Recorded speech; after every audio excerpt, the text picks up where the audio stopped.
ತುಂಬ ಡಿಫ್ರೆಂಟ್ ಆಗಿದೆ. ಪೇನ್ಸ್ ಇಲ್ಲ, ಎಲ್ಲ ಮುರಿದೋಗಿದೆ. ಐ ಡೋಂಟ್ ನೋ ಕ್ವಾಲಿಟಿಯ ಏನು ಹೇಗೆ ನಮಗೆ ಸಹ ಗೊತ್ತಿಲ್ಲ. ಹೈಜೀನ್ ಇಲ್ಲ ಅನಿಸ್ತು. ಎಲ್ಲಿ ನೋಡಿದ್ರು ಅಲ್ಲಿ ಪ್ಲಾಸ್ಟಿಕ್ ಬಿದ್ದಿದೆ. ಮೇಂಟೆನೆನ್ಸ್ ಚೆನ್ನಾಗಿ ಮಾಡಿದರೆ ಆಗ್ತಿತ್ತು ಅನಿಸುತ್ತೆ. ಬರೀ ಒಂದು ಸತಿ ಕಟ್ಟಿಸ್ಬಿಟ್ಟು ಬಿಡೋದಲ್ಲ, ಸ್ವಲ್ಪ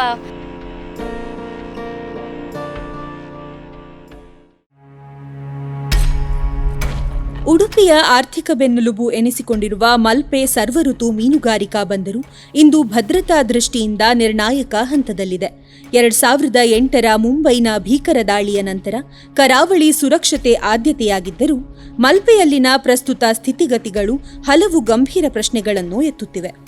ತಿಂಗಳಿಗೆ ಸರಾಸರಿ 30 ಕೋಟಿ ರೂಪಾಯಿ ವಹಿವಾಟು ನಡೆಸುವ ಈ ಬಂದರಿನಲ್ಲಿ ಸುಮಾರು 2,000ಕ್ಕೂ ಅಧಿಕ ಬೋಟುಗಳು ಕಾರ್ಯನಿರ್ವಹಿಸುತ್ತಿವೆ. ಆದರೆ ಇಲ್ಲಿನ ಪ್ರಮುಖ ಆತಂಕವೆಂದರೆ ಅನ್ಯ ರಾಜ್ಯ ಕಾರ್ಮಿಕರ ಅಧಿಕೃತ ದಾಖಲಾತಿಯ ಕೊರತೆ. ಭದ್ರತೆಯ ಜೊತೆಗೆ ಬಂದರಿನ ಒಳಭಾಗದ ಅವ್ಯವಸ್ಥೆಯು ಎದ್ದು ಕಾಣುತ್ತಿದ್ದು, ಅವೈಜ್ಞಾನಿಕ ಪಾರ್ಕಿಂಗ್ ಮತ್ತು ಸಂಚಾರ ದಟ್ಟಣೆಯಿಂದಾಗಿ ತುರ್ತು ಸಂದರ್ಭದಲ್ಲಿ ಅಗ್ನಿಶಾಮಕ ವಾಹನಗಳು ಚಲಿಸಲು ಅಸಾಧ್ಯವಾದ ಪರಿಸ್ಥಿತಿ ಇದೆ. ಇನ್ನು ಸ್ವಚ್ಛತೆಯ ಹೊಣೆ ಹೊತ್ತ ಖಾಸಗಿ ಸಂಸ್ಥೆಗಳ ವೈಫಲ್ಯದಿಂದಾಗಿ ಸಾಂಕ್ರಾಮಿಕ ರೋಗಗಳ ಭೀತಿ ಎದುರಾಗಿದೆ. ಈ ಎಲ್ಲ ಅಂಶಗಳು ಮಲ್ಪೆ ಬಂದರಿನ ಘನತೆಗೆ ಧಕ್ಕೆ ತರುತ್ತಿವೆ.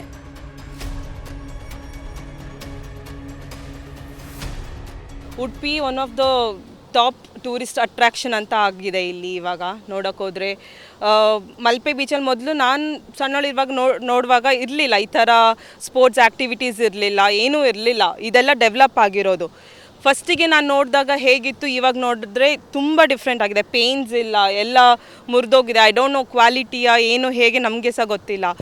ಆ್ಯಂಡ್ ಪ್ಲಾಸ್ಟಿಕ್ ಫ್ರೀ ಮಾಡಿದರೆ ಒಳ್ಳೆಯದು. ಈವನ್ ಟೂರಿಸ್ಟ್ ಬಂದವರು ಕೂಡ ದೇ ಶುಡ್ ಥಿಂಕ್. ಯಾಕೆ ಹೇಳಿದರೆ ಡಸ್ಟ್ಬಿನಿಗೆ ಹಾಕಲ್ಲ, ಎಲ್ಲ ಜಸ್ಟ್ ಹಾಗೆ ಬಿಸಾಕಿ ಹೋಗ್ತಾರೆ. ಸೊ ಬೀಚ್ ನೋಡಿದರೆ ಕಸನೇ ಜಾಸ್ತಿ ತುಂಬಿಕೊಂಡಿದೆ ನೀರಿಗಿಂತ. ಎಲ್ಲಾದರೂ ನೀರಿಗೆ ಆಟ ಆಡಲಿಕ್ಕೆ ಸಣ್ಣ ಸಣ್ಣ ಮಕ್ಕಳು ಸಹ ಬರ್ತಾರೆ. ಪ್ಲಾಸ್ಟಿಕ್ ಫ್ರೀ ಮಾಡಿದರೆ ಒಳ್ಳೆಯದಿರುತ್ತೆ.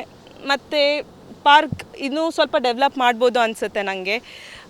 ಬಿಕಾಸ್ ತುಂಬ ಮಕ್ಕಳಿಗೆ ಅಟ್ರಾಕ್ಟಿವ್ ಆಗಿರಬೇಕು ಅಂದರೆ ಇಟ್ ವುಡ್ ಬಿ ನೈಸ್ ಅಂತ ನನ್ನದು ಒಂದು ಒಪಿನಿಯನ್. ನನಗೇನು ಅಂದರೆ ಹೈಜೀನ್ ಇಲ್ಲ ಅನಿಸ್ತು. ಎಲ್ಲಿ ನೋಡಿದ್ರು ಅಲ್ಲಿ ಪ್ಲಾಸ್ಟಿಕ್ ಬಿದ್ದಿದೆ. ಸೊ ಅದು ಸ್ವಲ್ಪ ಹೈಜೀನ್ ಮೇಂಟೈನ್ ಮಾಡಿದ್ರೆ ಸರಿ ಹೋಗ್ತಿತ್ತು. ಇವಾಗ ಪಾರ್ಕಿಂಗ್ ಫೀಸ್ ತೊಗೋತಿದ್ದಾರಲ್ಲ, ಅದನ್ನೇ ಸ್ವಲ್ಪ 110 ರೂಪೀಸ್ ಜಾಸ್ತಿ ಮಾಡಿ ಹೈಜೀನ್ ಮೇಂಟೆನೆನ್ಸ್ ಹಾಕಿದ್ರೆ ಆಗುತ್ತೆ. ಮತ್ತು ವಾಟರ್ ಬಾಟಲ್ಸ್ ಎಲ್ಲ 1 ಲೀಟರ್ಸ್ ಎಲ್ಲ ಕೊಡ್ತಾರೆ. ಅದ್ರ ಬದಲು 5 ಲೀಟರ್ಸ್ ಅಂತ ರೂಲ್ಸ್ ಮಾಡಿದ್ರೆ ಸೊ ಪ್ಲಾಸ್ಟಿಕ್ ಕಮ್ಮಿ ಆಗ್ಬೋದು. ಮೇಂಟೆನೆನ್ಸ್ ಚೆನ್ನಾಗಿ ಮಾಡಿದರೆ ಆಗ್ತಿತ್ತು ಅನಿಸುತ್ತೆ. ಬರೀ ಒಂದು ಸತಿ ಕಟ್ಟಿಸ್ಬಿಟ್ಟು ಬಿಡೋದಲ್ಲ, ಸ್ವಲ್ಪ ಪೇಂಟಿಂಗ್ಸ್ ಅವಾಗೆಲ್ಲ ವರ್ಷಕ್ಕೊಂದ್ಸತಿ ಇಲ್ಲ 2 ವರ್ಷಕ್ಕೊಂದ್ಸತಿ ಮಾಡಿದ್ರೆ ಇನ್ನೂ ಚೆನ್ನಾಗಿರುತ್ತೆ ಅಂತ ಅನಿಸುತ್ತೆ. ಯಾವ ಪ್ರವಾಸೋದ್ಯಮ ಬೆಳೆಯಬೇಕಾದ್ರೆ ಅಲ್ಲಿ ಸ್ವಚ್ಛತೆ ಇರಬೇಕು.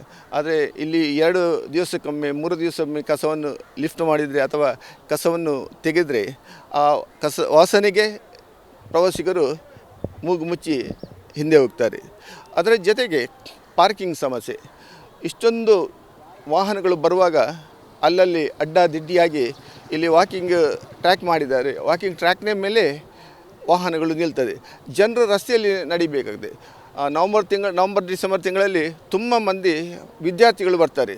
ಅವರು ಗುಂಪಾಗಿ ರಸ್ತೆಯ ಮೇಲೆ ವಾಹನಗಳ ಒಟ್ಟಿಗೆ ನಡೆಯುವಂಥ ಒಂದು ಪರಿಸ್ಥಿತಿ ನಿರ್ಮಾಣ ಆಗಿದೆ. ಆದ್ದರಿಂದ ಇಲ್ಲಿ ಒಂದು ಮಲ್ಟಿ ಸ್ಟೋರ್ ಪಾರ್ಕಿಂಗ್ ವ್ಯವಸ್ಥೆಯನ್ನು ಮಾಡಬೇಕಾಗಿ ನಾನು ವಿನಂತಿಸ್ತೀನಿ. ಇದು ಮಾಡಿದರೆ ಇಲ್ಲಿಯ ಪಾರ್ಕಿಂಗ್ ಸಮಸ್ಯೆಗಳು ಮುಕ್ತಾಯ ಆಗ್ತದೆ. ಅದರೊಂದಿಗೆ ಕುಡಿಯುವ ನೀರಿನ ವ್ಯವಸ್ಥೆ, ಸ್ವಚ್ಛತೆಯೊಟ್ಟಿಗೆ ಶುದ್ಧ ಕುಡಿಯುವ ನೀರಿನ ವ್ಯವಸ್ಥೆ, ಒಂದು ಪೊಲೀಸ್ ಔಟ್ಪೋಸ್ಟನ್ನು ಕೂಡ ಇಲ್ಲಿಯೊಂದು ಹಾಕಬೇಕು. ಮತ್ತು ಇಲ್ಲಿ ಬಿದ್ದವರಿಗೆ ಅತ್ಯಂತ ಕಡಿಮೆ ಸಮಯದಲ್ಲಿ ಅವರಿಗೆ ಒಂದು ಟ್ರೀಟ್ಮೆಂಟ್ ಕೊಡುವ ದೃಷ್ಟಿಯಿಂದ ಆರೋಗ್ಯ ಕೇಂದ್ರದ ಒಂದು ಇದನ್ನು ಕೂಡ ಇಲ್ಲಿ ಹಾಕಬೇಕು.